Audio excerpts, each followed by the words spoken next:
Hey, what's going on, guys? So Wolves have officially completed the signing of Burnley centre-half Nathan Collins for a fee reported to be around 20.5 million quid.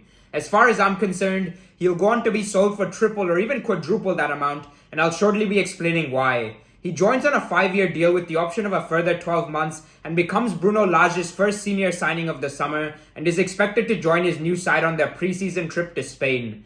The Republic of Ireland international will be competing with captain Connor Cody, Max Kilman, who in my opinion is criminally underrated, and Willy Bolly for placing the 11 after Roman Saiz's departure to Turkish giants Besiktas. Although Collins has only made 19 top-flight appearances, largely due to the long-standing partnership between James Tarkowski and Ben Mee, whose injury gave Collins an opportunity to shine, he was one of the few players from Burnley who made a big impression last season despite their relegation and fully earned the right to remain in the Prem. The fact that this move goes against the grain in regards to what Wolves have done in recent years, which is to dip into continental Europe via leading agent George Mendes' input, just goes to show you how highly Collins is rated at the club.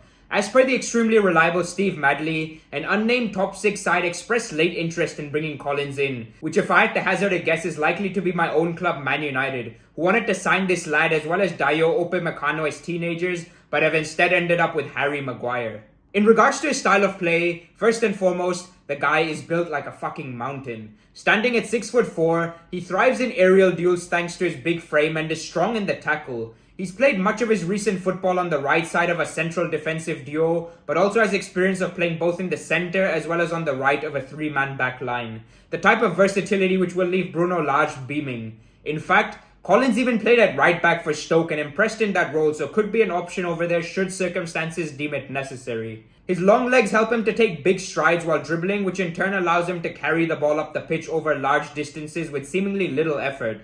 This is extremely well suited to Wolves' back three, as Collins can go on 30-yard runs further up the pitch while knowing he's got adequate cover behind him should he lose possession. Despite the fact that Burnley opted for a more direct approach, Collins is an impressive passer of the ball and looks to retain possession for whichever side he represents. He appears to be highly confident and comfortable in doing so and has an impressive range, with the ability to switch play to either flank or pass to an open teammate along the ground.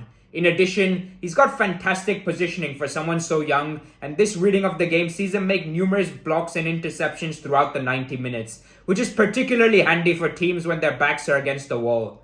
He knows how to cover space when marking, and his assessment on when to engage the attacker is exceptional. Another strength that Collins possesses is the ability to make last-ditch tackles should a forward be able to sneak in behind, which can't be said for many excellent defenders to have played the game. There are, however, areas which require further improvement. Like most young players, his decision-making can be suspect, and he's had situations where he's held onto the ball for too long and given away possession in dangerous areas, in turn gifting the opposition clear-cut chances. Similarly, his lack of pace is exposed when he has to drift into wider areas and finds himself one-on-one against more agile attacking players who either skip past him or get taken down, which leads to a booking or sending off for Collins. Furthermore, he's only played 77 games in his entire career thus far, most of which have come at championship level, so the jury is still very much out on whether or not he has the durability to last an entire season, as the most amount of games he's played in a year currently stands at 27. Overall, this remains an unbelievable signing and one I'm confident will go on to be a household name.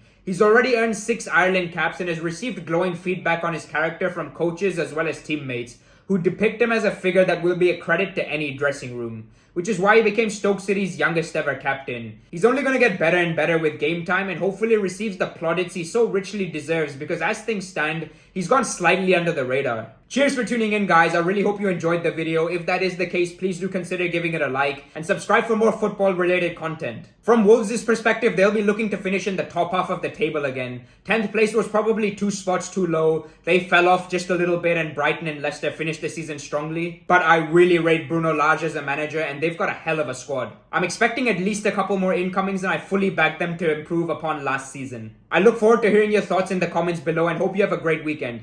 Peace.